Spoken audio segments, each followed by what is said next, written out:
Okay, looks like we are live. Welcome to another joint edition of The Bitter Pill, and Jerry's Take on China. I'm Jeff Melton here in the United States, and Jerry is in southeastern China. Is it Zhongshan? Um, Zhongshan, yes, yeah, in Zhongshan. Guangdong province, where if anybody's following the media about China right now, it's where all the floods are and Oh all that goodness. kind of stuff. But everything is okay here in Zhongshan. We had one suburb which got a little flooded, nothing serious. So far as I'm aware, nobody has died in this city. There's 4 million people here, so I might not have heard, but so far nobody has died. It's been quite well managed this year, but then there was that massive landslide in Meizhou, which is about 3 hours drive from here, where 48 people died. So it happens every year. It happens in different places every year in China. It's not controllable. It's not a signal that China is failing or anything like that. Nature has taken its course, and it's caused a big problem in some parts of southern China. But for us here in Zhongshan, a lot of rain. But I've actually not even seen a flooded road yet, and I've been out cycling almost every day. Huh. Well, that's Mm. good.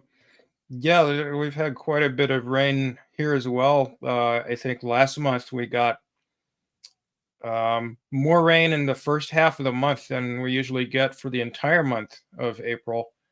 And last night there were tornado warnings all over the state here in Indiana. Oh, yeah, Guangzhou had its first tornado ever, I think. Really?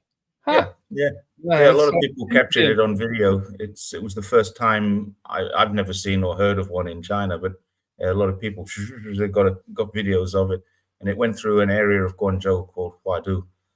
One of Yeah. my friends lives there. I'm seeing him this evening. Actually, he's coming over here for a barbecue with us. But yeah, I'm going to catch up with him and see if he actually saw it because it was very close to where he lives. Huh. Wow. Mm. Yeah, it seems I don't know what the meteorological explanation for this is, but it seems like tornadoes are a very U.S. centered phenomenon. No Mm. idea why. And bad karma or something. That'll teach you. Yeah. Okay, so now that it looks like a lot of people are coming in, as you can see from the title, we're going to talk a lot about the campus protests against the Israeli genocide in Gaza and really Palestine in general. And since we are two old fogies, we can share our perspectives on how what we're seeing now compares with what we've seen in the past during our lifetimes. I personally I was a grad student at University of Illinois during the 80s when the protests for divestment from South African apartheid were going on all around the U.S. And I was mainly involved in activism around Reagan's wars in Central America, but I kept up with the divestment stuff, and it was really there was a lot going on, and it was really inspiring to see nationwide movement, and eventually they and we won. Not that South Africa is perfect by any means, but they no longer have apartheid. So before we get started, if you could just like the stream and share it. And if you haven't subscribed to either my channel, The Bitter Pill on YouTube, or Jerry's channel, Jerry's Take on China on YouTube, please do so. It helps boost us in the algorithm and get us more views. So anyway, the uh, the genocide in Palestine that's been taking place over the last 7 months, or really kind of a very, very ramped up version of kind of the slow motion genocide that has been taking place there, prior to that for many decades. There have been protests of it all throughout the West, who are the governments of the West, are the perpetrators of that genocide in terms of providing funding, weapons and diplomatic support, and so on and so forth, backing it to the hilt, even at one point cutting off, um, cutting off aid to the main relief agency in Gaza, the UN. I forget what it stands for. UNRWA. UNRWA, yeah. UNRWA. And so they've lost, I don't know, like several $100 million in funding, and it's really put things in dire straits. And so, yeah, you can certainly say that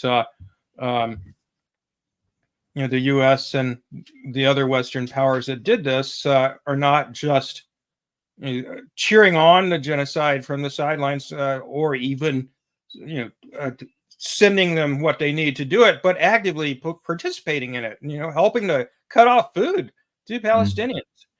And so here in the United States, there have been protests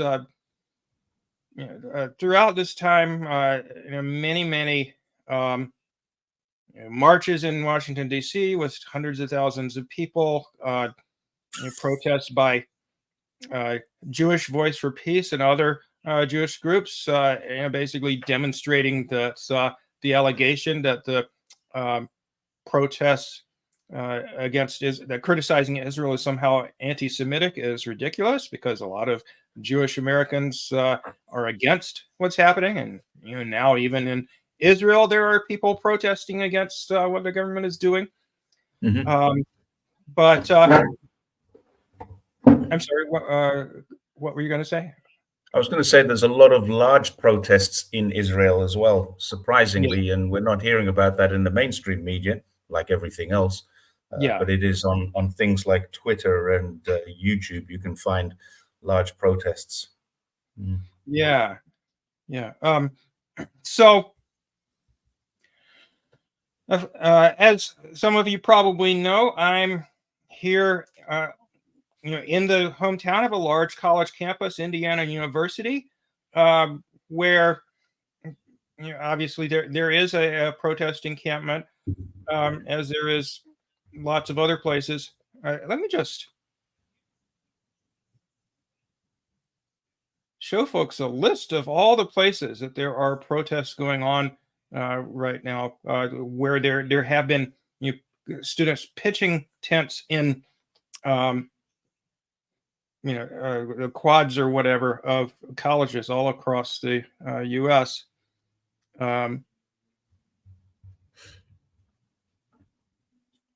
It's quite a list. I think I counted, and this isn't complete, but I think I counted like 110 different universities. So kind of basically, if you follow American college basketball at all, most of the schools that have well-known teams are on this list. So anyway. Yeah, that's pretty serious. It started off with about 40 of them, and I think we were hearing about Colombia because it was the biggest and I guess the most violent of them all. I wanted to cover one thing first of all before we get going into this. Many people have asked me, why aren't students in China protesting about what's happening in Gaza? And there's a very, very simple answer. It's a very simple answer. China, as a government, has been to the United Nations and said this has got to stop. It's made several proposals.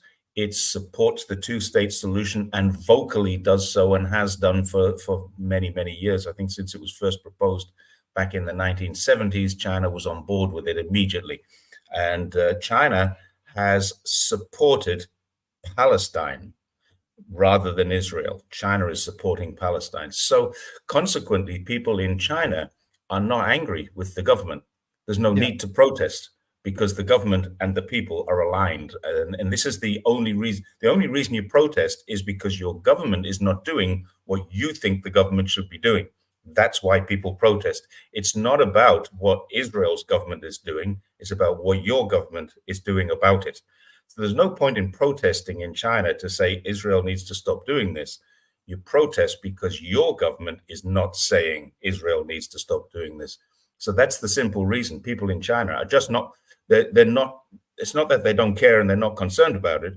They're not angry with their own government. Their own government is doing all the right things. And that's why there's no protests here in China about Gaza. There could be, but there's no need to be, because if you protest, well, the government are going to come along and say, why are you protesting? Say, because they've got to stop you. Well, we've told them that. That's all. There's no point in doing it. Yeah, well, I mean, that's very logical.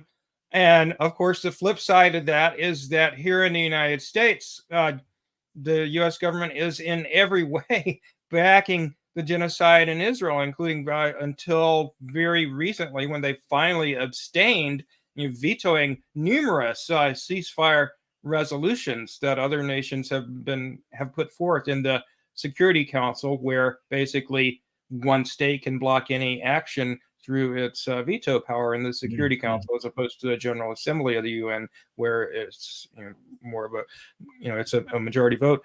But so obviously we have more reason than any country on the planet to be protesting, because here in the United States, we're the leading supplier of weapons, and they're just basically the leading diplomatic cheerleader for Israel, the leading defender of Israel militarily. When Iran retaliated for the Israeli bombing of Iran's embassy in Syria, the U.S. played a major role in trying to shoot down the Iranian drones and missiles, which they did shoot down a lot of at least the drones anyway, but it was kind of futile in the end, because Iran has missiles that can get through pretty much anything, and they fired enough of them to basically tell, as Scott Ritter said, it was kind of like Mike Tyson tapping you on the nose, and when you're trying to defend yourself from getting punched at all, and saying, see, I can hit you anytime I want, and if I want to, I can knock you the hell out anytime I want. So Iran sent that message very clearly to Israel. But anyway, my point was, the U.S. was leading the way in trying to, protect this, rabidly genocidal, fascistic regime. Do you want to comment on the 12 senators who have threatened the International Criminal Court? Oh, yeah. Wrong one. Let's see. Where is it? Oh, I thought somebody had commented about that, but anyway,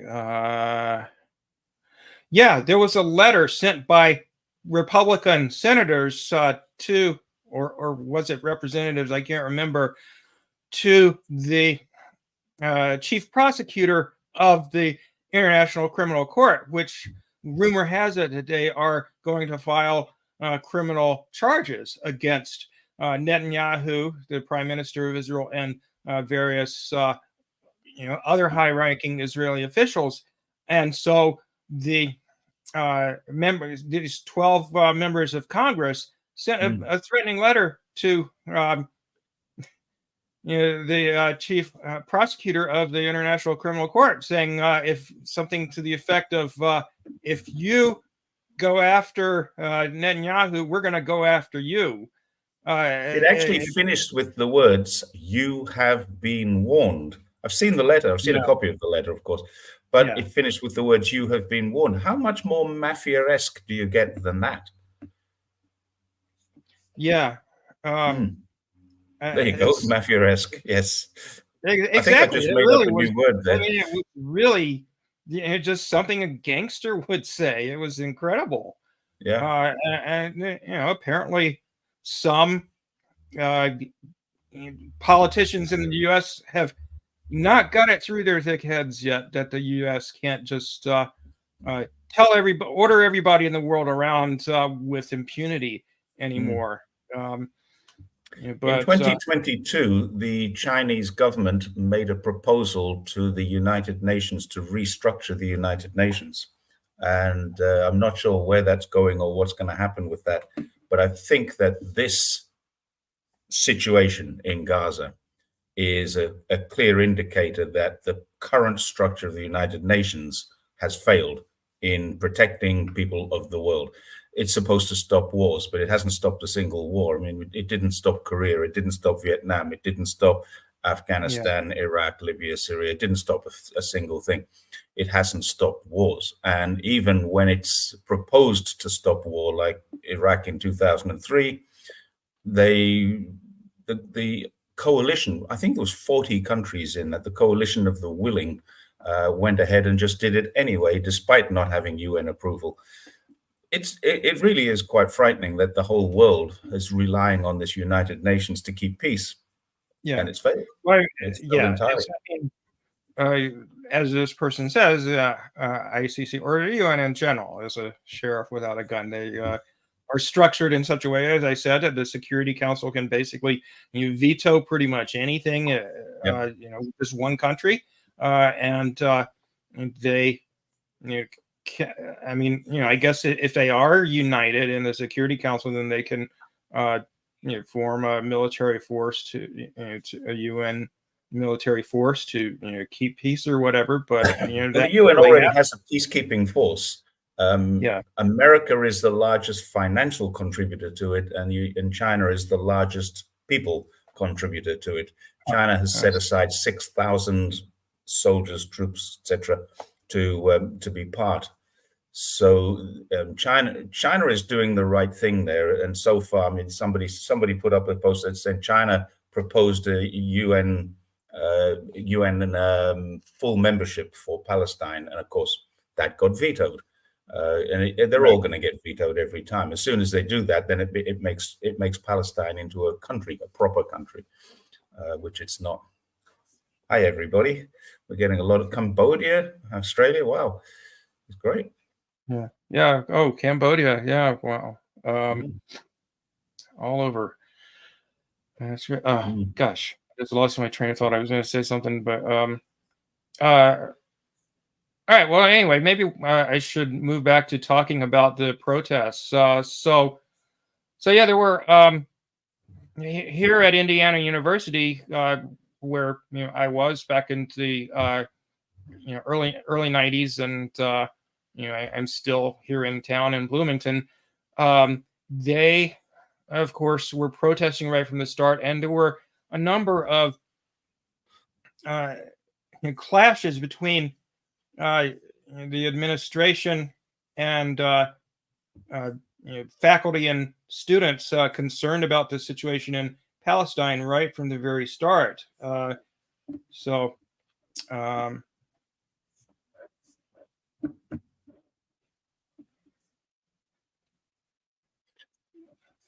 We got a comment there on the flares. John Doe, I'm sorry if I am Australian, and someone said to me yesterday, if you're going to fly your helicopters off our coast, we're going to fire flares at you. Fair enough, in my opinion. No argument from me. A Chinese friend saying, what are your helicopters doing off our coast? I have no answer to that.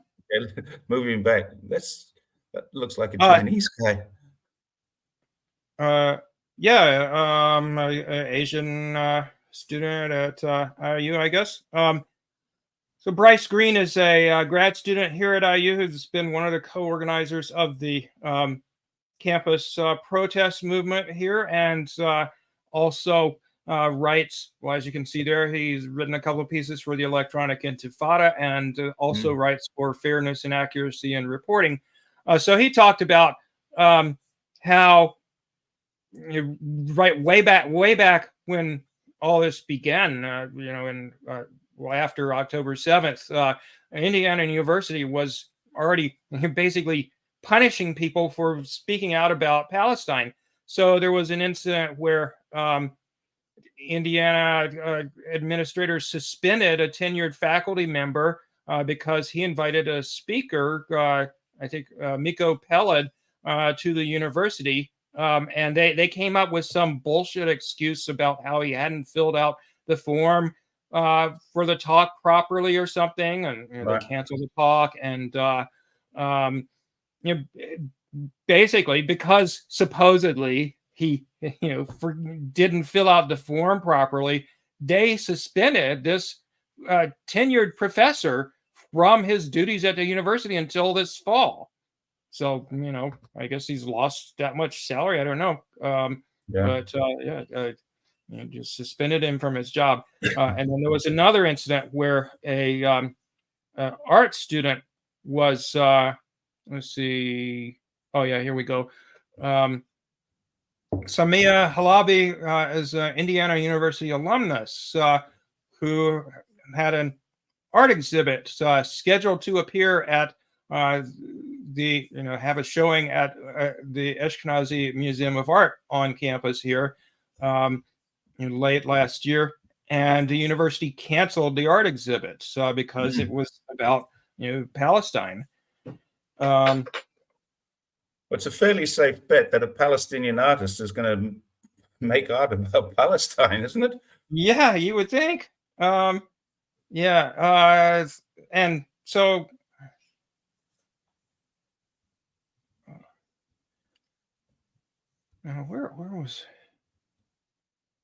where do I get rid of this at?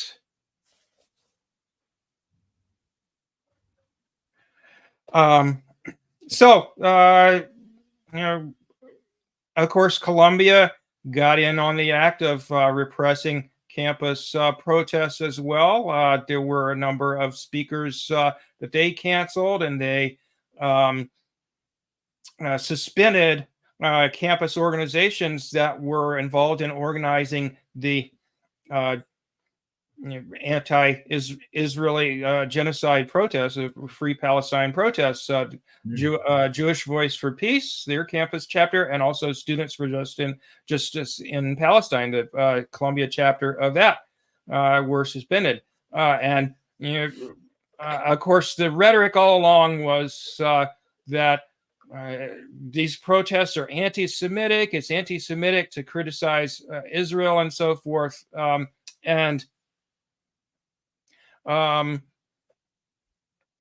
Ultimately, Congress decided to get involved when I guess the first tent encampment was at Vanderbilt, but there weren't too many after that. I can't remember if there were very many others before Columbia. But Columbia's in New York, right? Columbia is in New York. Yeah. Vanderbilt is in Tennessee. Right. But anyway, basically the idea was that they wanted to have a space there 24/7, where visible presence on campus, where the message was constantly there. Like in the main Quatso at Indiana University, there's a huge field called Dunn Meadow that is adjacent to the student union building. And it's not next to any classrooms, so protests aren't going to disrupt anything. And it's a huge space anyway. The protests don't take up very much of it, or the tent city or whatever. But members of Congress started hauling university presidents before Congress to grill them about how they weren't getting "quote unquote" anti-Semitism under control at their campuses. And there were a number of prominent Zionists at Columbia, business, I think, professor named Shea Davide, who's Israeli.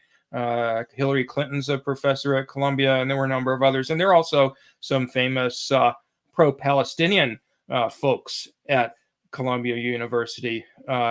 Jeffrey Sachs, formerly Edward Said, who's perhaps the best known of those scholars. So Columbia has always been kind of a hotbed of conflict over this issue. So the Columbia president, I'm blanking on her name, Shafiq something or another. Egyptian American woman who is the president of Columbia University, was called before Congress to testify, and she basically threw her own faculty and students under the bus and was like, yeah, they're being anti-Semitic, and yeah, so and so, that's an adjunct professor here who's been leading an anti-Semitic charge, he's been dismissed. He's no longer with the university, which was a lie. One of many lies that she told in her testimony. And so I guess simultaneously with that, the students at Columbia and whatever faculty were involved in organizing things, set up a encampment, so it began. It spread like wildfire across the country because there was this big conflict between the Zionists and the protesters against Israel's horrific atrocities in Gaza. You now have a new law in America which actually defines what anti-Semitism is.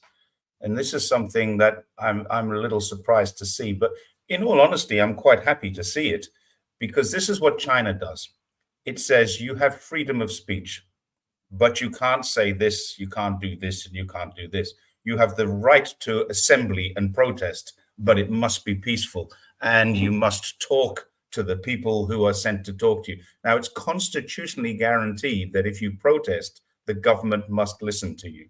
And this is why we don't have very many violent protests in China.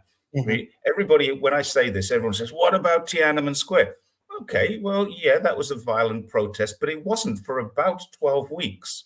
It was a very, very peaceful, it was a love-in almost. It was a very, very peaceful protest. And when all of the conditions that the students had were met, there was one organizer who said, we can't go home until we've shed blood. And she's now in America, and she met Nancy Pelosi on her arrival in America. So you're telling me that that wasn't an American agitation going on? So yeah, there is occasionally, very, very rarely, a protest inside of China that gets a little aggressive. But for the last 35 years, there's been no violence in protests. And that reason is laws are written on toilet paper, says Seymour Fact. It does seem that way. But the fact is, at least now you have a guide. Whereas before, if I said, look, I hate what I hate what Israel is doing, someone could call me anti-Semitic. And now in America, that if I criticize the government of Israel, I am legally anti-Semitic. So it's a horrible idea, but at least it gives everybody a guideline. Now, this is an example of a bad law that needs to be tested.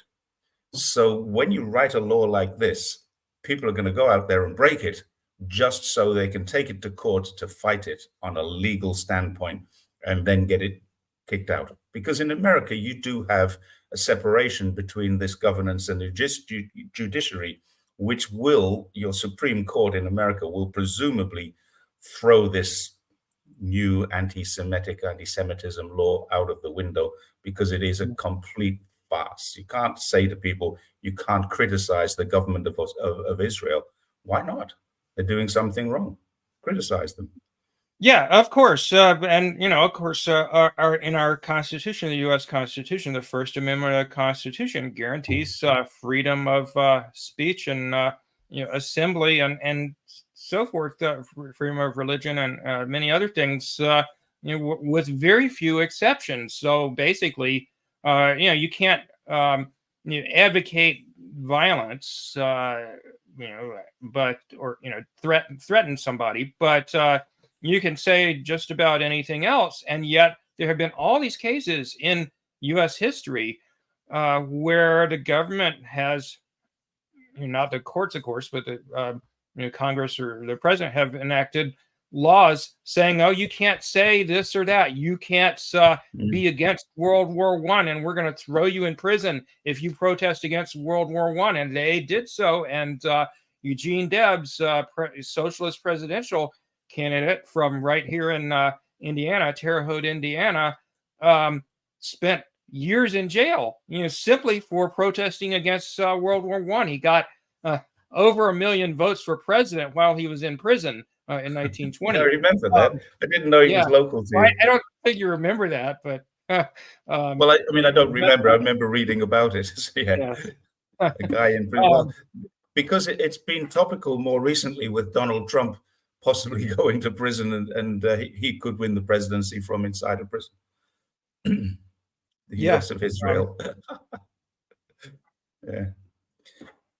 Trevor, no, I didn't see him yet. I saw he got a fairly good welcome in Paris and in France, but of course the Tibetans are out there. Yeah, there was he was very warmly received, and I guess Serbia is getting some high-speed rail soon. Serbia and China get along very well, as do Hungary and China, and of course that makes them rogues in the European Union. Okay, so this Way Weary says, no free speech issue here, in my opinion. Universities have every right to not allow camping on campus. Well, except what happened here at Indiana, and it happened at some other universities as well, is that they did allow protest encampments on campus for decades. Here at Indiana, they had one during the Vietnam War. They had one during apartheid. They had one during the first Gulf War, the first Iraq War. I went to that encampment. They had one during the Afghanistan War. I also went to that one. It was never an issue. Although in many places, certainly during the Vietnam War, they did call the cops in. I know they did at Columbia, although they were nowhere near as violent as the police have been this time in many places. But it was never an issue. And what Indiana did was, the night before they called in the cops on the tent city there in Dunn Meadow, they changed the campus regulations to no longer allow tents or other structures of that sort, or even signs, actually, to be in the meadow. So basically, it's completely against the First Amendment, and it was just an arbitrary last-minute decision by this small group of administrators, the president and a few other administrators, who didn't consult with any faculty, which they are supposed to, according to the university's rules, and they didn't. So then they send the cops in. They arrest 30 people, rough some of them up, suspend several of them from campus. The guy, Bryce Green, whose article I just showed you in Electronic Intifada, has been banned from Indiana University's campus for 5 years. So unless that gets overturned, I'm not sure how he's going to complete his PhD. Right. Yeah. At a different university. What Way Weary, that's very difficult to say, he or she has made a valid point here. Universities do have the right not to allow camping on campus, but your comment is also correct. The university has the right to ban it, but it has to go through the due process to change the rules from the precedent that was set many, many years ago. If they've been allowing anti-Vietnam, anti-Afghanistan, anti-apartheid, if they've allowed that historically, then they really need to change the rules through the correct process to change the rules. But this is a good point. In the university campuses, there is no requirement to allow freedom of speech. That's a fact. It's like being on social media. You don't need to allow freedom of speech on social media. There was another point that came up there. Put Seymour facts. These protests are peaceful until the US military showed up. And this is the point.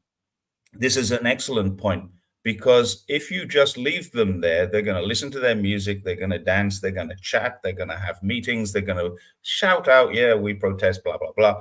But in all truth, unless somebody is going in there to start trouble. So, for example, I saw one video of a Jewish lad who said, I want to walk across here. I want to walk across here. and he was escorted across by the police. He was talking about how, and the police did say to him, for what purpose? What are you going to achieve? You're not going to achieve anything. Now, I watched that and I saw people's comments which said that he's very brave and blah, blah, blah. And then I saw other comments saying what a dickhead he is. Both sides of the same coin. The fact of the matter is, if he doesn't walk across there, this remains peaceful. If he does walk across there and start shouting at people, it may not remain peaceful.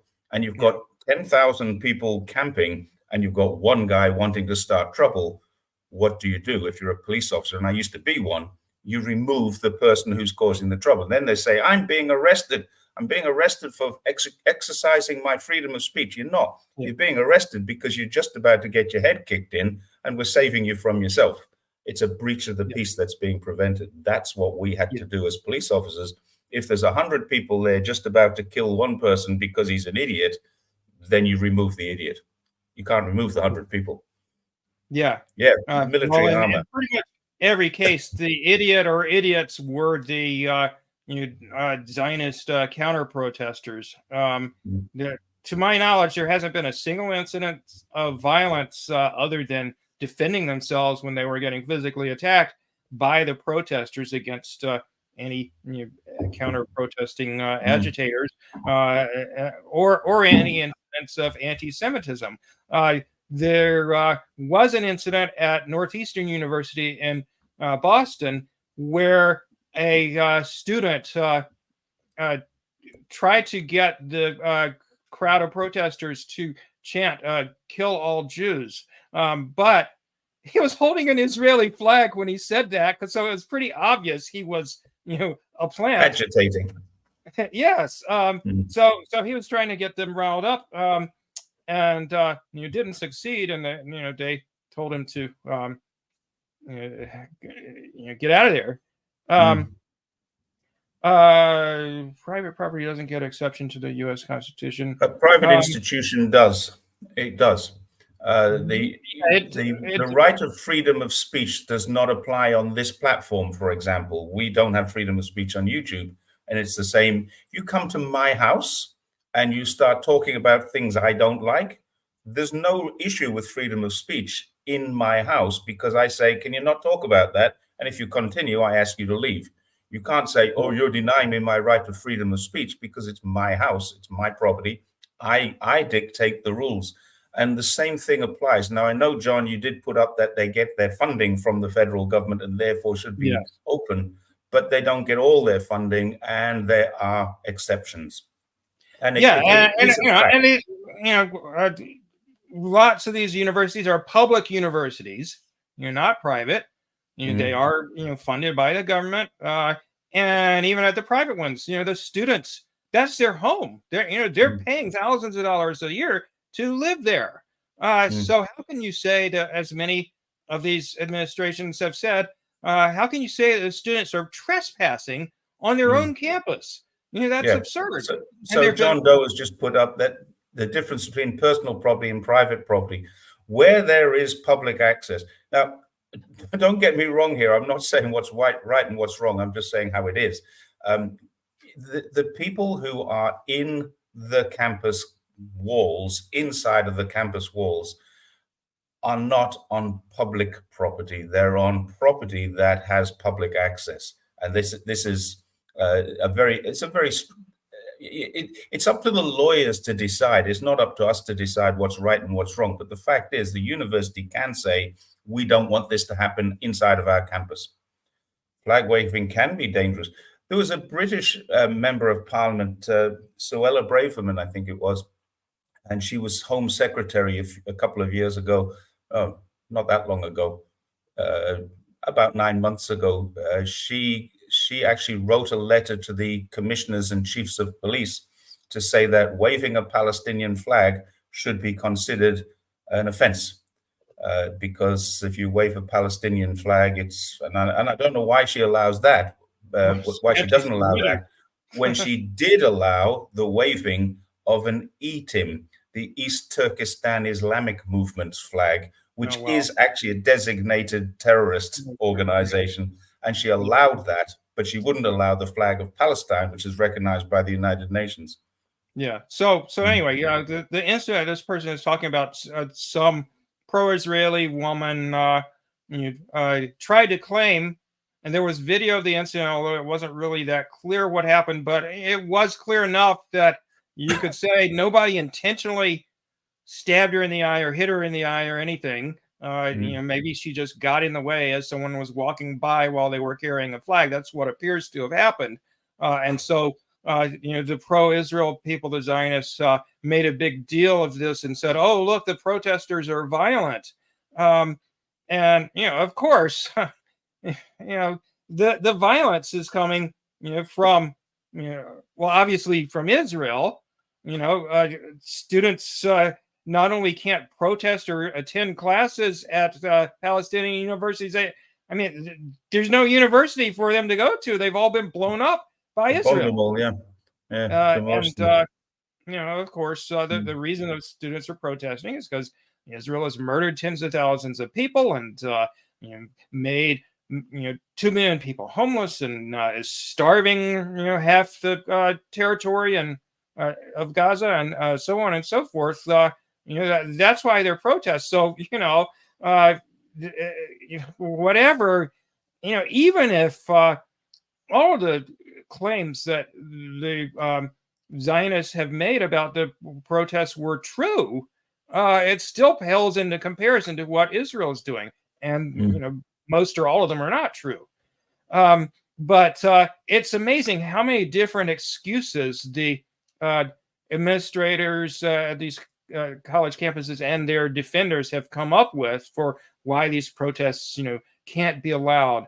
They said they were disruptive to campus life or classes, even though the vast majority of them were nowhere near classroom buildings. They were out in the quad or whatever, big open spaces where the tents took up a tiny part of the space, and they weren't blocking the sidewalk or anything like that. They weren't disrupting classes or anything.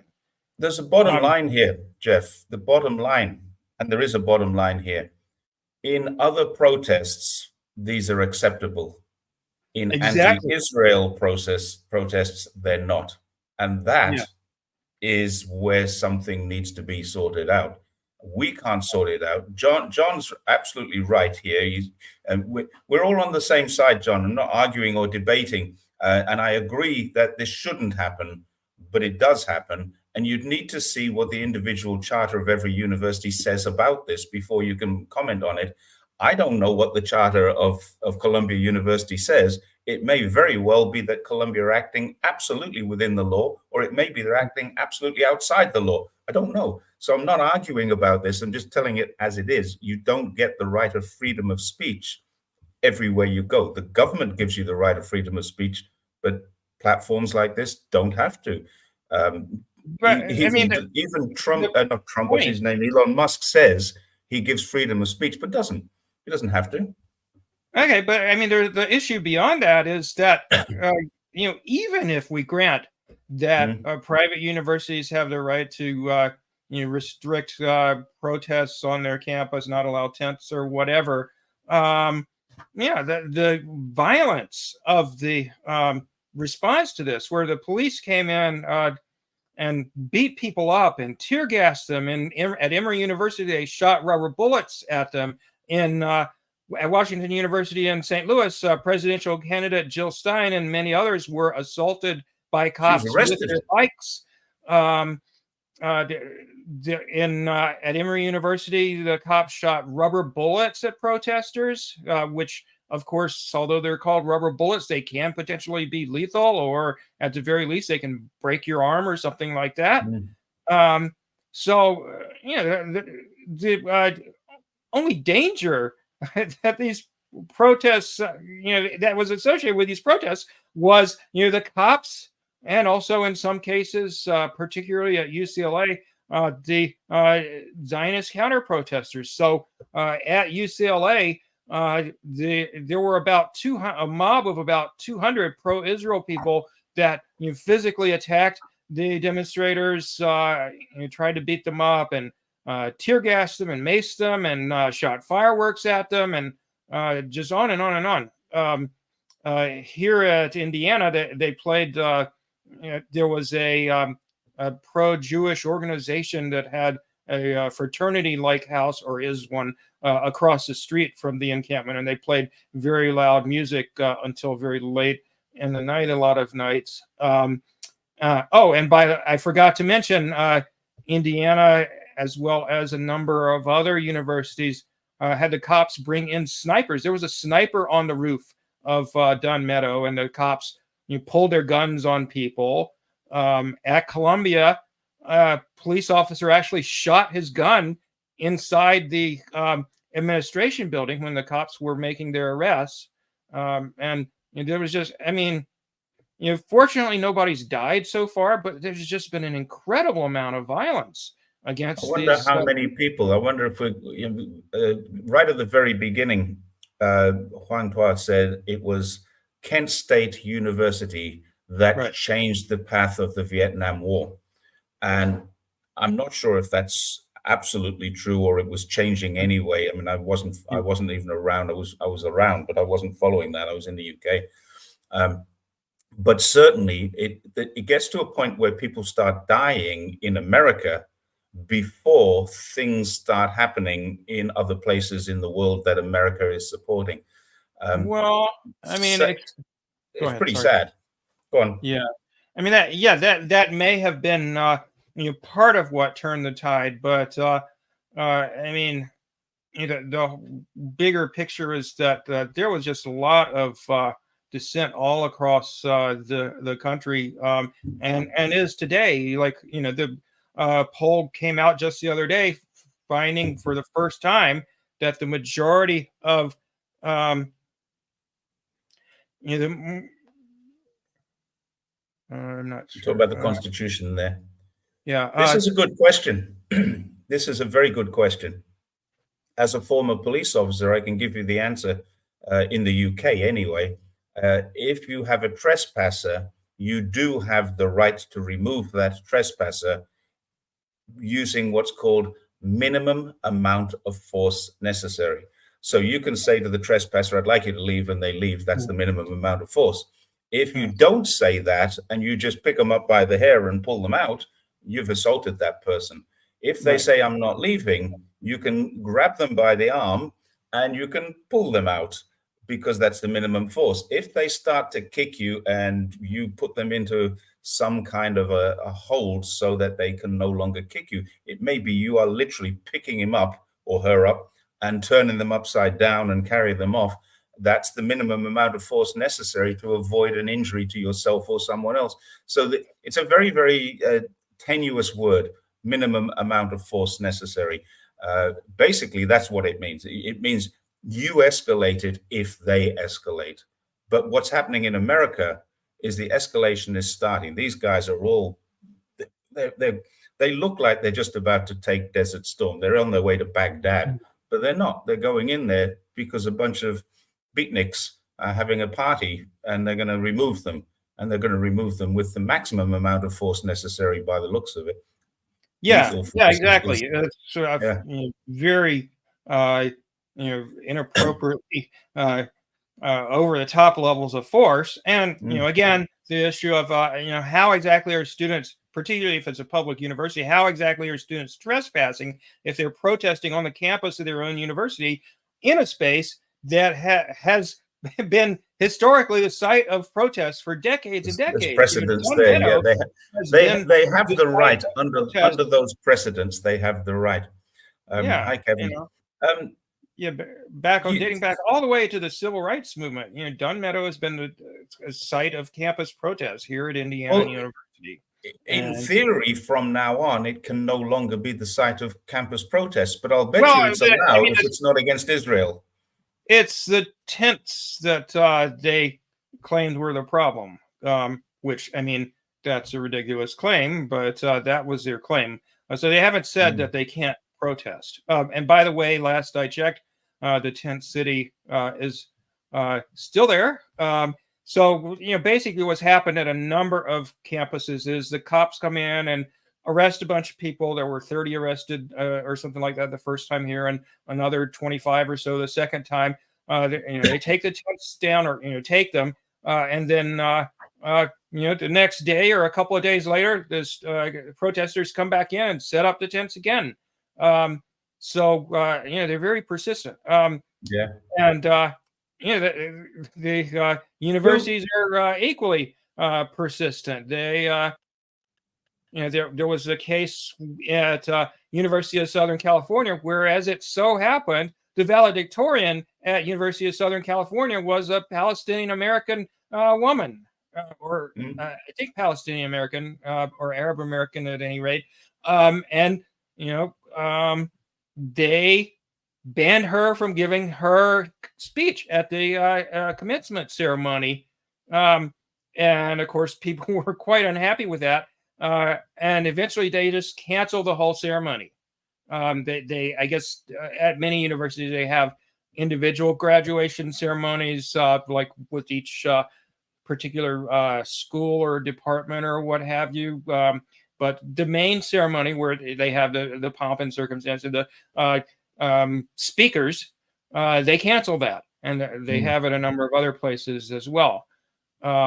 And I guess, here at Indiana, they went ahead with the graduation ceremony. There was a protest, and there were protests at many other campuses. I'm sure this is the case at many other universities, but the reputation of the administration here at Indiana University is just completely in the trash. None of the faculty or the students pretty much respect them anymore. There was a vote of no confidence in President Pamela Whitten by the faculty, where like 90% said, we have no confidence in her. She needs to resign. In general, the faculty are very much in solidarity with the students. There have been a number of cases where faculty have formed a circle around the students in the encampment to try and prevent the cops from arresting them. And of course, the cops' response was to beat up the faculty too. And of course, the university's responses were dead silence. So let's bring up this last comment here. What does Israel have on Congress for them to oppress? And it's not just Congress. It basically runs through the entire academia. It's running through government. It's running through the judiciary. It's running through the law. What does Israel have? And is it all related to Epstein's book, or is there something much deeper than this? Well, I mean, that may be part of it, certainly. But I mean, as many of our viewers know, the U.S. government is very corrupt in terms of how people get elected. Basically, big money carries a day, and there are all these billionaires with deep pockets that are very pro-Israel, and they can't directly give huge amounts of money to candidates, but they can funnel it into this or that fund that can advertise either for the candidate or the party. And of course, one of the biggest lobbying groups, or the biggest, I think, by far, is the American Israeli Public Affairs Committee, which is the propaganda arm of the Israeli government. So basically, we've had all this crap for all these years about, there's Russian interference. Donald Trump won because Russia interfered with the election, which is complete bullshit. There's no evidence of it. That Russia has interfered with any U.S. election, not that one or any other. Ironically, the U.S. has interfered in Russian elections before. But Israel is very much directly interfering in U.S. elections. And I'm not sure what Confederacy in West Asia is referring to. Okay, gotcha. The Israelis, the Confederacy in West Asia. I actually saw a picture of a house in some rural American place that they didn't have an American flag up. They had a Confederate flag and an Israeli flag. So West Asia is the new name for the old Middle East, right? What's that? West Asia is the new name for the old Middle East. Correct. Yeah. West. Yeah, that's probably a more appropriate name. Yeah, I mean, Joe Biden's received $4 million over the course of his political career from the Israeli lobby, from AIPAC and others. Many Congress people have received hundreds of thousands of dollars. And they're very dependent on this campaign funding. The last I heard, Cori Bush, who's one of the squad, one of the I mean, they're bad on some issues. They're bad on Ukraine, but that most of them have been mostly in opposition to what's going on with Israel, and Cori Bush has very much been so. But there's an AIPAC-funded candidate running against her in the primaries, who last I heard was leading her. So the Israeli lobby is very powerful in American politics. Right. Is Cori Bush any relation to the Bush family? No, she's a Black American. Okay. That's how much I know. Great question there. When will American people wake up? I have this question that I'd love to go on one of these campuses. I'm not going to set foot in America. I'm quite certain that the moment I set foot in America, I'll be wearing handcuffs for the rest of my life. But if I were to go to America and go on those campuses and just chat with those people, I'm 100% behind what they're doing. I'm offering them my full support, and then say, what do you think about China? I bet you every single one of them would think China is an evil, dictatorial, terrible place where no one has any freedoms. No. Quite a few of them, yes, but probably not the majority, actually. Oh, really? Okay. But yeah, certainly, and we've talked about this before, how people can be, it's very common for people to be very well informed. I can hide out in the basement. Yeah, or you can hide out in mine, or I guess I've got to get in. I'll have to come in through Darien Gap. Yeah, but gosh, sorry, I lost my train of thought. Sorry. We're talking about whether or not they believe the propaganda on China. Oh, yeah. Well, I mean, if you look at polls, sentiment has very much flipped on Israel over the last few months. I mean, there's still a lot of ignorance. I mean, people don't really fully understand the depravity of what Israel is doing, and overestimate the amount of violence against civilians that's come from the Palestinian side, which in comparison to what Israel's doing has been fairly minimal. But not that it's trivial. I don't want to dismiss what happened to Israelis on October 7th, but in comparison to a freaking genocide, it is pretty minor. I don't think most Americans fully understand that, but the polls are showing for the first time that a majority of Americans believe that Israel is committing genocide. Something like 75% of Democrats, Joe Biden's constituency, think that Israel is committing genocide, and largely blame Joe Biden for supporting it. Particularly young people are just totally against what's going on. Something like 85 or 90% of people under about age 30 or 35 are against U.S. Backing of Israel's actions. And there was a guy recently who said, we don't have a left and right, we don't have a Republican Democrat, we have an old and young problem, because young people have got social media access and are seeing what's really happening, or at least seeing their version of what's really happening. It's a really interesting thing. As we discussed last month, I guess it was, that's one of the reasons why the government here voted to try and ban TikTok. Interestingly, it wasn't just TikTok. It was any adversarial software. They have that option, the president. They call it the TikTok ban. Talking of bans, I hope everybody notices my my mug, which I bought on Taobao the other day, or a few weeks ago, actually. Apparently, Winnie the Pooh with a balloon. Winnie the Pooh is apparently banned in China. my wife has a Winnie the Pooh apron in the kitchen. They spelled Winnie wrong, but that's okay. It's still Winnie the Pooh. I want to touch on something else, moving away from the campus issues for a moment, if we can.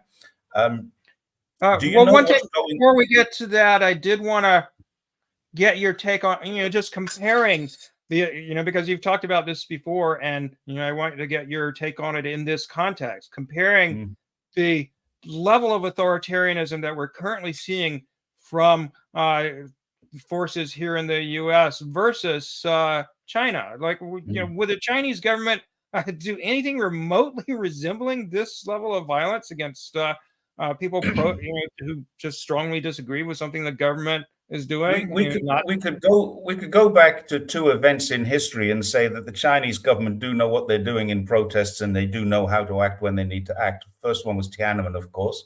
It's 35 years ago, and lessons were learned. But what most people don't realize is that the Tiananmen Square incident took place over a couple of days, but the protests took place over 3 months. So there was months and months of protests before it ever got to that stage. And it's also been proven that there was American money, American influence, American intelligence.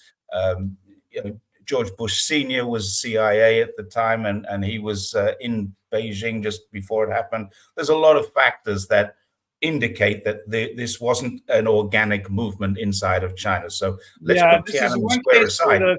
Soros conspiracy theories are actually true.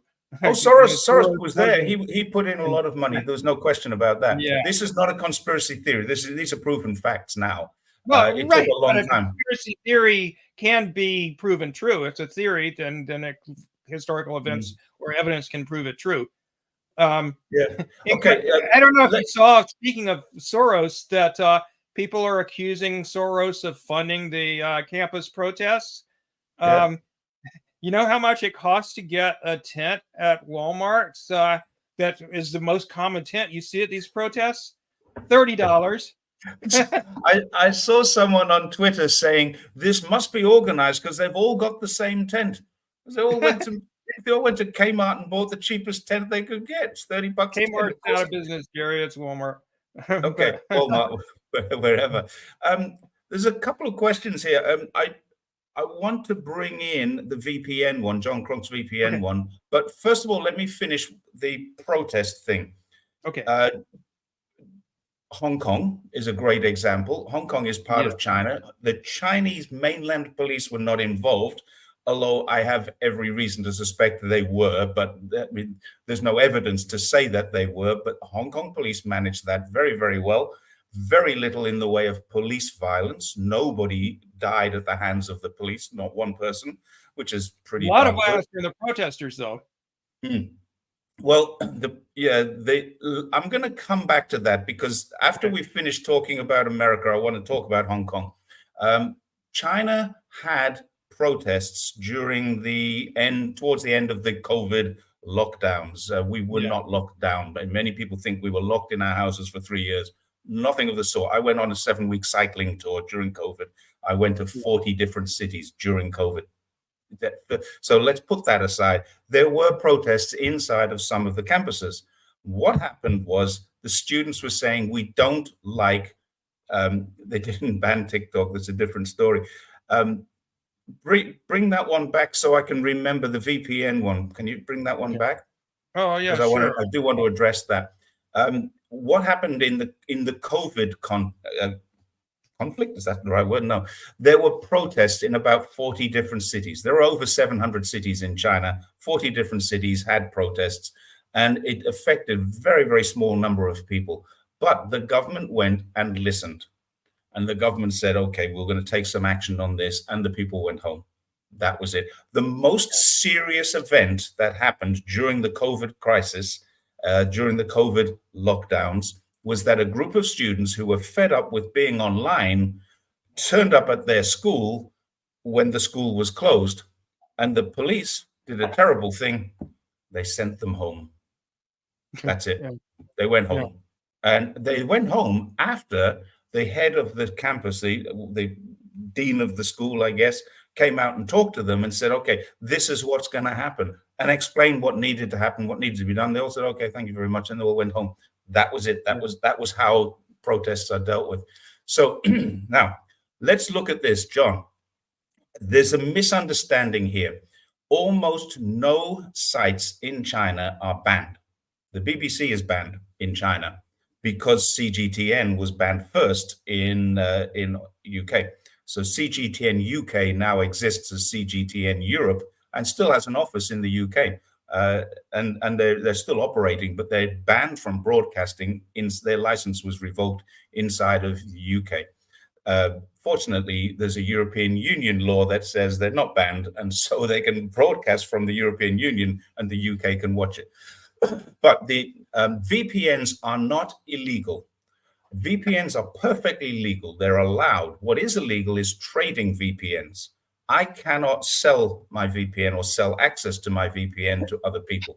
Every single student that I've ever taught has got access to a VPN. The schools give access to a VPN. Most of the government offices have VPN. I talk to people on Twitter. You see them all the time. The VPNs are not banned. Sites are not banned. Facebook is banned. BBC is banned.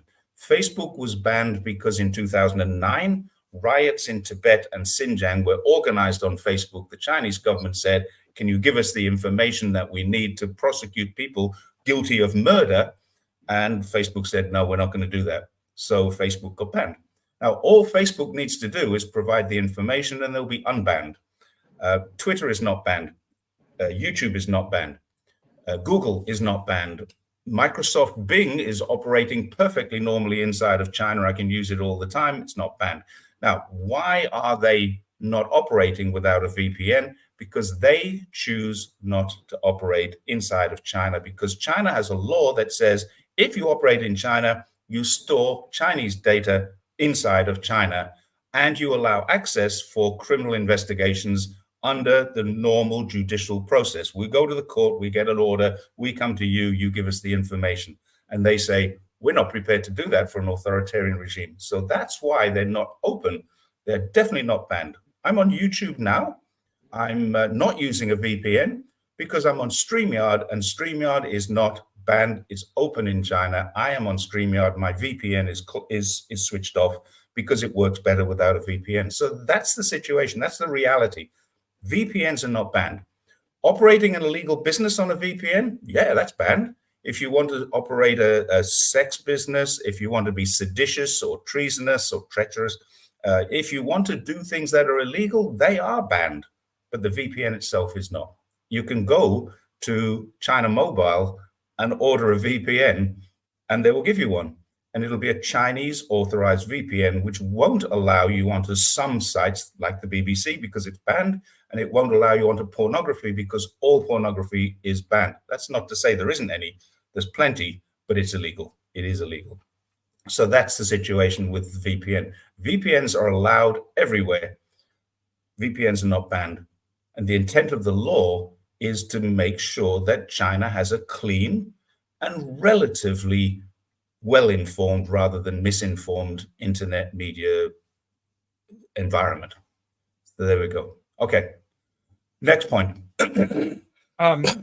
Someone pointed out the U.S. massacre in Panama happened the same year as Tiananmen. Actual people run over by tanks. Well, no one in Tiananmen was run over by a tank, despite what the rumors say. Yeah, they're saying that it happened in Panama. It actually did happen. Yeah, I didn't know about that. Okay, I'll look at that. Yeah. Well, yeah, I don't know about that specific incident. I'll take Shady has his word for it, but I know, quite a few, I think, if I remember correctly, a few hundred people were killed in Panama. And of course, the next year, I believe, either 90 or 91, I'd have to check, the Gulf War happened, the first U.S. Invasion of Iraq, a bunch of people killed. So the U.S. has no business, criticizing. Not to criticize China, but it's totally hypocritical for them to criticize China for engaging in violent repression, because it happens here all the fucking time. So yeah. Let's move on to Hong Kong. Yeah. I'm interested to know if any of the viewers are following what's happening in the Hong Kong courtrooms right now, yesterday, today, tomorrow. over a period of time, there is a court case going on. Okay, thank you, Shady. There's a court case going on in Hong Kong right now. It has been proven, not alleged, proven that there were two plots in Hong Kong to put bombs into protests, to murder innocent civilians and to murder as many police officers as possible. There was an AR-15 sniper rifle involved in this. There was training taking place. Chinese Hong Kong people were taken to Taiwan where they were trained. I don't know who by, not yet, but we're gonna find out in the court case who was doing the training. One guy had so much money that he gambled 300,000 Hong Kong dollars, and that was just to relieve himself from the pressures that he was under with all the training and the bombing. And they had the money to set up bomb factories inside of one of their campuses. They had a massive bomb factory. They were buying equipment. They were buying lots of equipment to basically kill lots of people. And by sheer good fortune, more than anything else, the police got wind of it and they were able to thwart it. The court case is going on now, and I've seen nothing on BBC, nothing on ABC, nothing on CNN, nothing on Fox News. None of the Western media are covering this, but it is being covered in Hong Kong. And I suggest everybody who doesn't know anything about this, go take a look, because we're talking massive, massive injections of money. We're talking training taking place in Taiwan, where we know for a fact there are military trainers, US military trainers, and we're talking about these huge problems going on inside of Hong Kong at the time of the protests. The Hong Kong police, students literally built bombs, which fortunately did not get used. That's a fact. They had a plan to put a bomb at the front of a demonstration. When the demonstration protest march reached this point, it would detonate. The police would then push everybody back into a public park in some enhanced perception of safety where there was another bomb to be laid. So they were going to kill innocent people. At the same time, there's a guy on a roof with a sniper rifle taking out the police, and there were snatch squads on the ground to take the guns from the fallen police officers. That was what was going on in Hong Kong in 2019. Yeah, freedom bombs. And who was responsible and who was behind that? That information has not yet come out. It'll be in the court in the next few days. I can't imagine who was behind it. No, of course, I don't know. I'm not going to hazard any guesses that it starts with U and ends in A. Joshua Wong is a terrorist. Yeah, I think Joshua Wong is probably a terrorist. He is a misguided young man, and I'm hoping his time in prison will. I hope he gets de-radicalized and he comes out of prison a better man. That's what I hope. He went in as a bad boy. Could you maybe fill in viewers briefly on who Joshua Wong is? Yeah, Joshua Wong is one of the leaders of the Hong Kong pro-demista movement. He was not in himself. He was not a terrorist. He didn't engage in terrorist activities, but he was an organizer of people who were, and he was paid by the U.S. He met with people in U.S. It may be a coincidence that the United States consulate in Hong Kong was involved in this. Joshua Wong is a Quislin, yeah. And yeah, he's got some friends. One of them is Agnes Chow, who's in Canada now, and there's a price on her head. Another one is Nathan Law, who's in the UK. There's another one in Australia. These are people who the Chinese government would like to bring back to Hong Kong and face trial, at least answer to their charges, because there are genuine charges against these people. They are, and I don't mince about my words with allegations and stuff like that. Normally I say they are alleged terrorists. These people are proven terrorists now, proven by association with people who are convicted terrorists. So there's something really interesting there. Yeah, there's an embassy in Hong Kong. It's actually a consulate, but yeah, That's right. This is why America never gets overturned, because they don't have US embassies. Jimmy Lai on trial at the same time. Yeah, 17-year-old kid with 3 million in cash. Yeah, where does that come from? Jimmy Lai is the owner of the Apple newspaper, and he's on trial right now, and he's going down for a very long time, I'm sure, if he's found guilty. And Joshua Wong is already in prison. He's staying there for quite a while. And the court case that's going on is separate to the Jimmy Lai court case. There's two court cases right now, which we're not seeing in Western media. And why are we not seeing it? Because it proves that the Hong Kong 2019 protests, now, when they started in 2018, those protests were genuine. They had social problems, they had housing problems, they had education problems, they had inequality problems, they had all kinds of problems, and they needed addressing. And then when they protested, they were addressed. That's the issue. All of the things that they protested about in 2018 were all addressed, and then they came out with more. Every time an issue was addressed, they changed the goalposts. And now we've got a situation where the police have caught these kids, mostly kids, put them on trial. Jimmy Lai is a 70-year-old man, but mostly he was paying kids to do this. Lots and lots of money. You know, people say the protesters got 200 Hong Kong dollars. Yeah, the protesters did. But if they stabbed a policeman, they got a lot more. The guy who's one of the guys who's in court right now was, if the bomb had activated at one of the shopping centers in Wan Chai, if the bomb had been successful, he was going to get a bonus of $1 million. I think it's Hong Kong dollars, which is 150,000 US dollars or thereabouts. But he was going to get $1 million. Yeah. Yeah, there you go. Yeah, and you know what? One of the main smears against the protesters has been, Jerry, here in the college campus protests, that they were led by outside agitators. Yes. And you know why they say that? Because it's exactly what they do. They're led by outside agitators. I had somebody the other day saying China was organizing them. China doesn't give a shit. China does not care what happens in America. China doesn't care who gets elected. It's not going to make any changes. You know, Jill Stein could make some changes, I think, but China's not going to interfere in that election, because that's not what China does. China wants Americans to make their own decisions. That's oh gosh, what was I going to say? Yeah, Sweetin Yap says it would be great if you could invite Nuri Vitachi. Nuri Vitachi is a journalist in Hong Kong. I have tried. Nuri and I get along quite well, but he's not responsive to my reaching out. I've tried a couple of times to reach him. I know people who know him personally, so I might try an alternate route.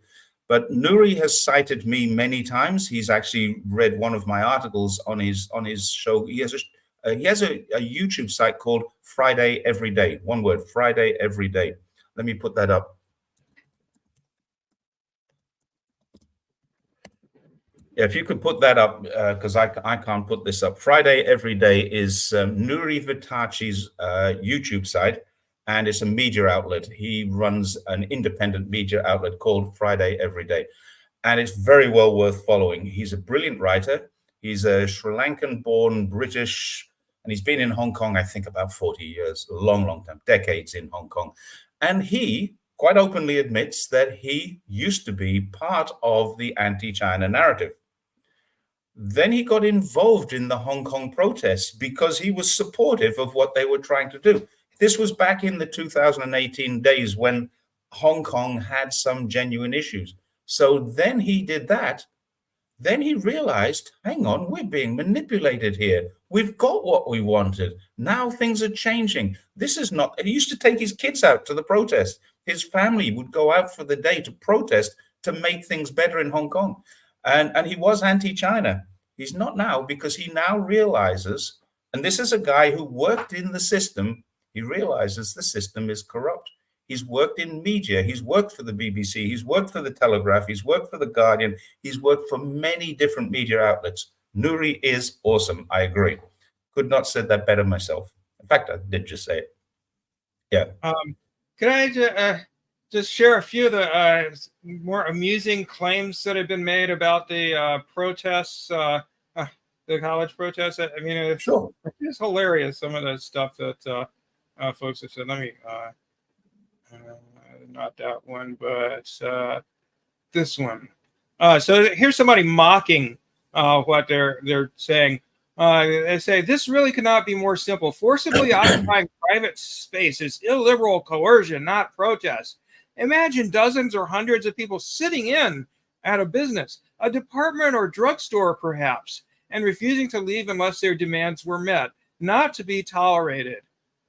Now, what it's got nearly 500,000 views as well. Why is it when I put something out, I get 1,000 views? Well, because people are picking up on their point. Americans, I guess, are reading this and picking up on their point that this is exactly what the civil rights movement did. They sat in at lunch counters and on the bus and so on and so forth, and their protests were not tolerated and considered illegitimate and coercion and so forth. But that's why they worked. But lots of people have been saying, oh, you can't occupy an administration building or whatever. That's not even protest. That's violent because you broke a window to get in the building. While meanwhile, Palestinian universities have been blown off the face of the earth. And there's so many. Well, Nancy Pelosi, of course, said that Russia was behind the protests. I mentioned that Soros was behind them, and then there's the outside agitator claim. But the New York Post had a couple of real gems.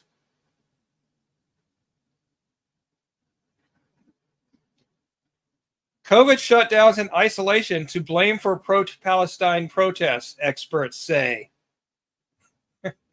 Okay. And then that's interesting. Yeah. And then there was this one. Oh, that's one of your posts. Yeah. I mean, I shared their headline that I came across. This one's even better. Oh, I saw this one. Yeah. So what was happening in the 1960s and 70s? Were they getting enough then? Oh, I don't know. I guess there wasn't. Free love was a myth. Yeah. I don't know. I was too young, but they say if you can remember the 60s, you weren't there. I do remember the 60s. I was 2 when they started and 12 when they finished. Yeah. This is a really interesting one because I mean, in China, they would just say, well, college students, do you know college students don't have sex? Some do, of course, but most of them don't. They say, well, I'll wait until I'm finished my studies. And you'll quite commonly find 22, 23-year-old virgins in China. It's very common. Really? Huh, interesting. Yeah. Well, no wonder the population's dropping. I'm sure they make up for it once they decide they're going to go. Yeah, hopefully. But next they'll blame global warming on COVID. I do get the connection. COVID created a kind of an imbalance, a mental imbalance, a mental health issue, and there may be a link towards that. But it's really interesting that someone is saying this is Seymour is a 50-year-old virgin. Is it Victory Day for Russia? May 8th. Yes, it is. Wednesday, May 8th. Okay. And did you hear that? I've got it. This is their May parade. I was thinking, is it Victory Day? Has something happened in Ukraine? No. It's celebration of victory in World War II. But Germany has banned Victory Day celebrations and banned Russian flags from being flown, and the list goes on.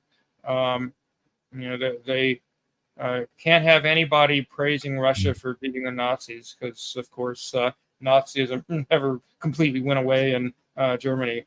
Yeah. Yeah, as Shady has it, and I can rightly point out, it's now the 9th of May where we are.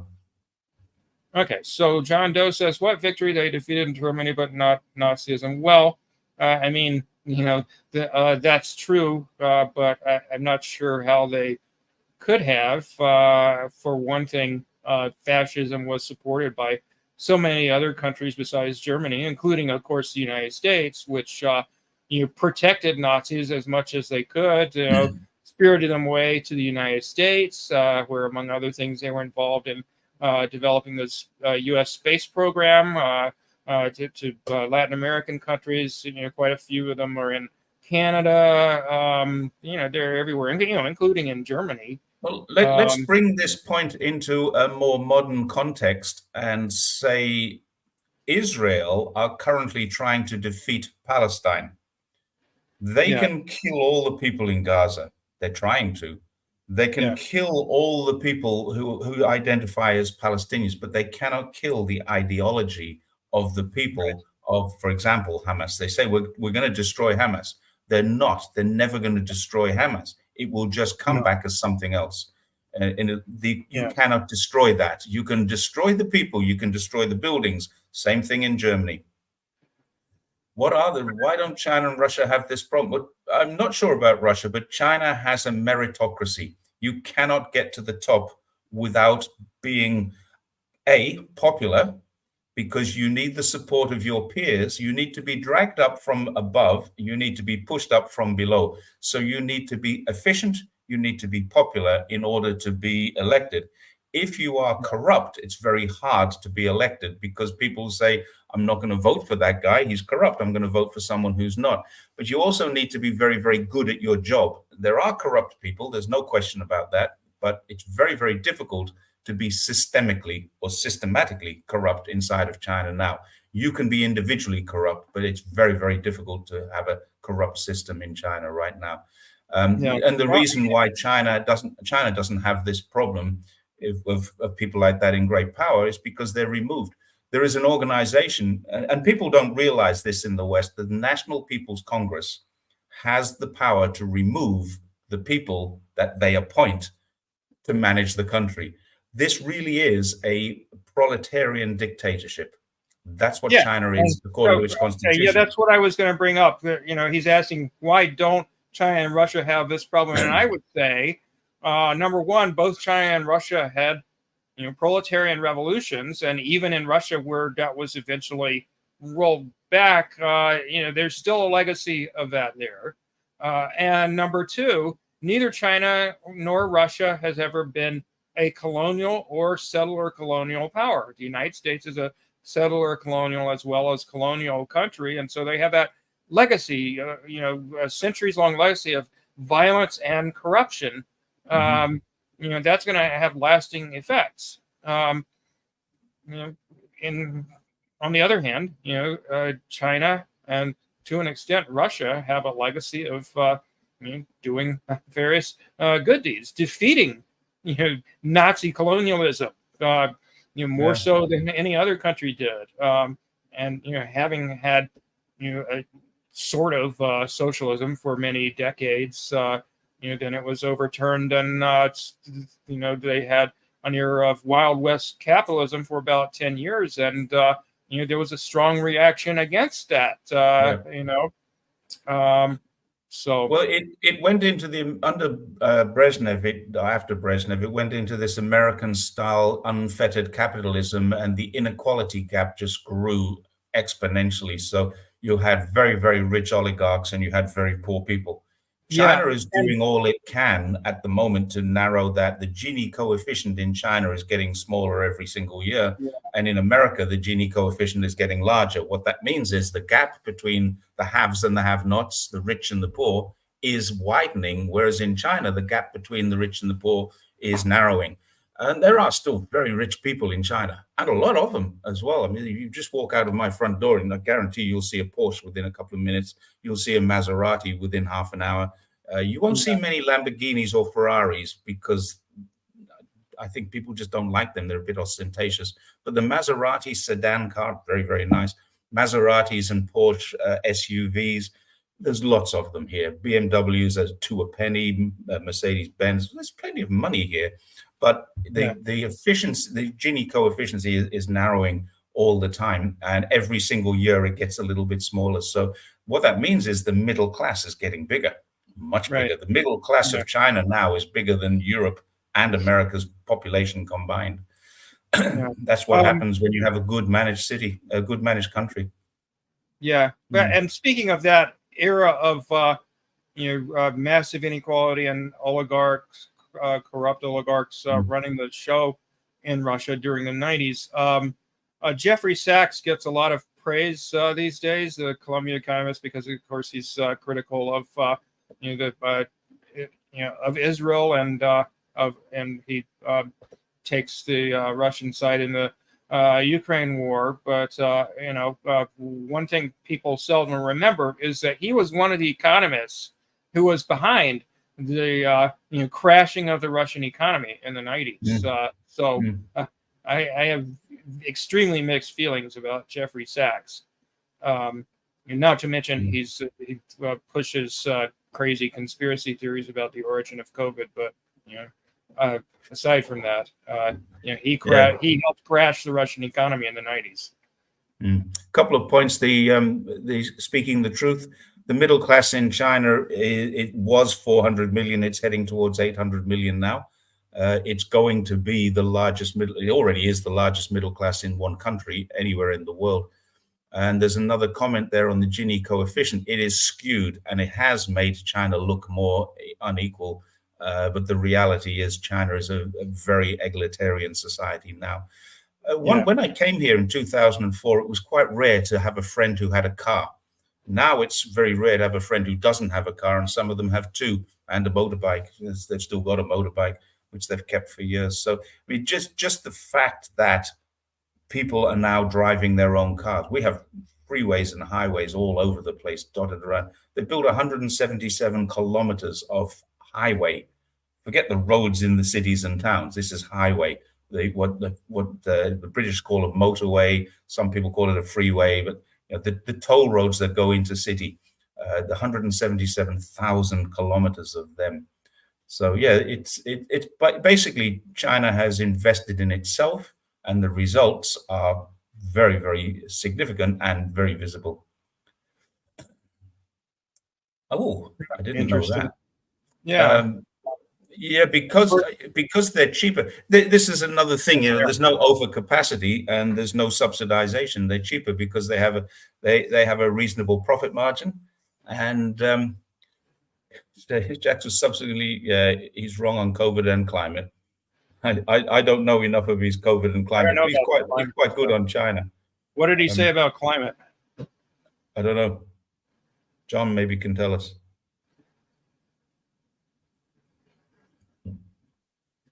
I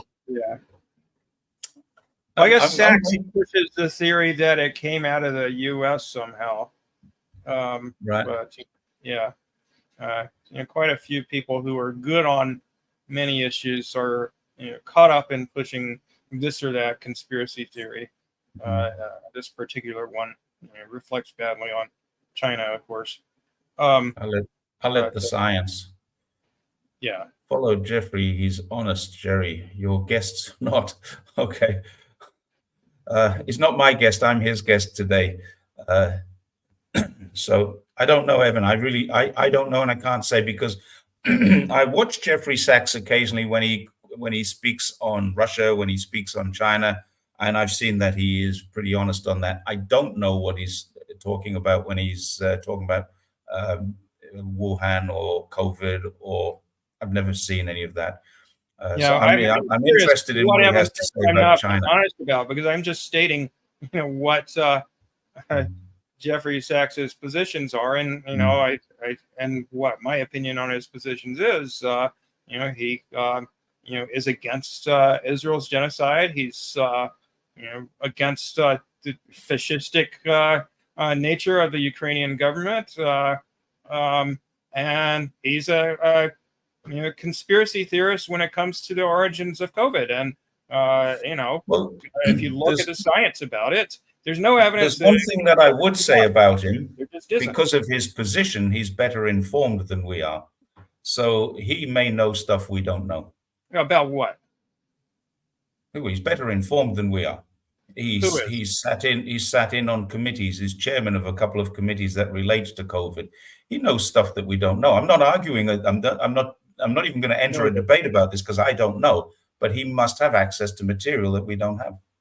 Well, I mean, the scientific literature is open for anybody to look at, and there just is, tons of evidence that COVID originated in nature and spilled over to humans in the Hunan and to some extent other markets, and there just isn't any evidence at this point that it came out of a lab. The problem with this is right now it's never going to be resolved in our lifetime, Jeff. Let's just leave it alone. It's not going to be resolved in our lifetime. I don't disagree with you, but I can't agree with you because I don't know enough. So I'm just going to let this one go. He's head of Lancet, the British Medical. No. He's head of a committee that Lancet appointed. Yeah. He's not. I mean, he's not a scientist. He's an economist. Yeah. So yeah, he gets a lot of criticism. Let's just leave it there. Move on. No point in debating something that the science is still out there. We just don't know. There is no question whatsoever that the Wuhan Institute of Virology was working on coronavirus. That's never been a debate. It was. Right. There is no question whatsoever that US were funding it to do this. That's not a matter for debate. The debate is whether the ones they were working on were the ones that got out and whether they did get out. And the truth of the matter is there's no evidence that it did. It just so happened that inside of Wuhan, there was an outbreak. But that outbreak was also in other places. And it was Wuhan that discovered it. So it becomes the Wuhan virus, the same way that the Spanish flu was discovered in Spain, but it didn't start in Spain. So the Wuhan Institute of Virology, whether or not it was working on this particular coronavirus strain, I don't know. But that information has been made available to the World Health Organization, and they haven't come out and said anything about it. Yeah. So, well, it's important to distinguish also between whether or not there were any cases of COVID in humans other than the ones that were detected in Wuhan. That's one thing, but we know that the first mass outbreak was in Wuhan, and we know the geographic location of those initial cases in Wuhan, which is a very big city. So, those are things that we know. We know that they were centered around the market and not anywhere near the lab. That's just what we know from hospital data. Yeah. But there's also evidence that the same coronavirus was in Spain, it was in Italy, it was in the United States. It was already out and about before it was discovered in Wuhan. So there's evidence that suggests that was possible, but again, you have to have a virus in a big city in order for a major outbreak to occur. There has to be enough people around to kind of get the ball rolling, and there just aren't that many places in the world where that is possible. Anyway, let's move on. Are we going to wrap this up? We're coming up towards 2 hours now. Okay, let's anything else you want to No, I wanted to get the Hong Kong court cases out into the open. I think that this is being obviously this is deliberately squashed because it does show that Hong Kong was an interfered revolution in process, terrorist revolution, organized by someone outside of Hong Kong with lots and lots of dollars. Yeah. So That was all I wanted to get out today. Yeah, it's, I mean, yeah, the U.S. is a king of outside agitation, no doubt about it. But yeah, I mean, just to finish up on the protests, there are some hopeful signs. There have been a number of universities where the administration has agreed to appoint a committee to look into their investment portfolio and put students on the committee. And there's also a couple of universities that are actually divesting. And there are also a few universities that haven't sixed the cops on the protesters so far, which is a encouraging sign that they're not all crazy. Yes, I think any organization that says we're going to put a committee or an inquiry or something, and we'll do this, and we'll put it to the vote at the next meeting. One of them broke up because they're going to vote in October on this. I can't see that as a victory. You're kicking the can down the road, and there's kids in Gaza dying. I'm not saying it's a victory. I'm saying that it's a step that most other universities haven't taken. Most other universities are taking a very hard line against the protests, and we know that the protesters won in the 80s against South African apartheid. They will win this as well. It may take a while, but I think they're going to win. And also, it's obvious at this point, and we've talked about this before, that Israel will not be able to defeat Hamas in Gaza and the resistance in general. They do not have the capacity to defeat it, even with U.S. help. So, no. A lot of people are going to die before that happens. So, unfortunately, but there's hope for the future. Yeah, unfortunately. Yeah. All right. Well, it's been a great conversation, and I appreciate all the wonderful comments that people have made as well. And we've had over 100 people watching officially throughout, so that's great. Thank you, everyone. We will see you in about a month. Take care, everybody. Somewhere around a month. Yeah. All right.